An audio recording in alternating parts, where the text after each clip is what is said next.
I'm Detective Assistant Superintendent of Police, Kantono Lydia, and I'm working with Counterterrorism, a department of the Uganda Police Force. I felt a woman would make a difference in the forces, you know. And actually when I look back at the time when I joined, you know, I faced a lot of challenges from the family, from the friends, you know, because the society out there has got a different perspective when it comes to ladies in the forces.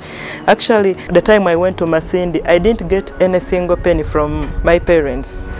You know, so they were like, for us, we've not accepted that. You've decided to make your personal decision. You go out there and face the challenge.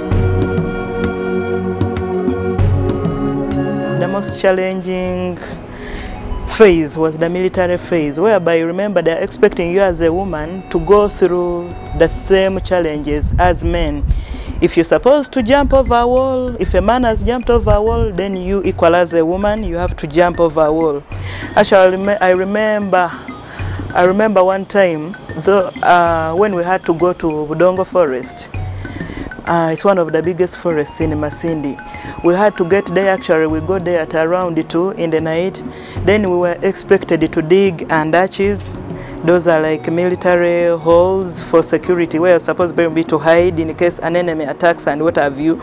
And I remember they would apportion you, like we could call them plots, you know, but you're a woman there alone, other people are in a distance, then you have to make your andache, sleep in there.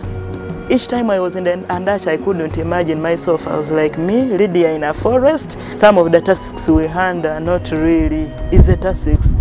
Like probably briefly, I would say, like now in counterterrorism here, there are some cases whereby I have to go undercover, you know. Probably if you have to infiltrate, I would say some cell, you have to identify with them, you have to talk like them, you have to try and do what they do, you know, to fit in there and to get information.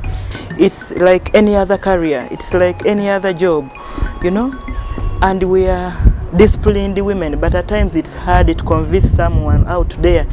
Then others think we are brutal because we handle the gun, like you, they are like, that woman can easily shoot you and what have you. Yet that's not the reality. We have feelings like any other person. We are disciplined women like other women.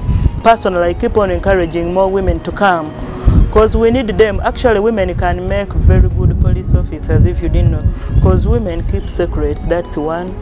Then women, in my church, we also need the money. But women are not so corrupt compared to the men. Actually, most of the corruption cases we've had are male police officers. Then women are patient. If it means getting information, a woman will really wait somewhere, unlike men. Most people have not known the truth, the facts about police. It calls for more sensitization of the public about female policing. Then, because I can remember this recent intake of the cadet officers. Initially, the time I joined the police, I remember from my village, people talked, people quarreled, people said every nasty word you could imagine. And I remember that the first time I came out, you know, I was too thin, very dark, without hair.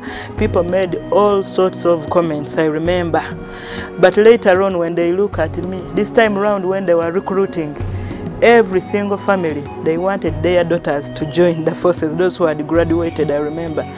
And as I speak now, about 3 women from our village have now joined.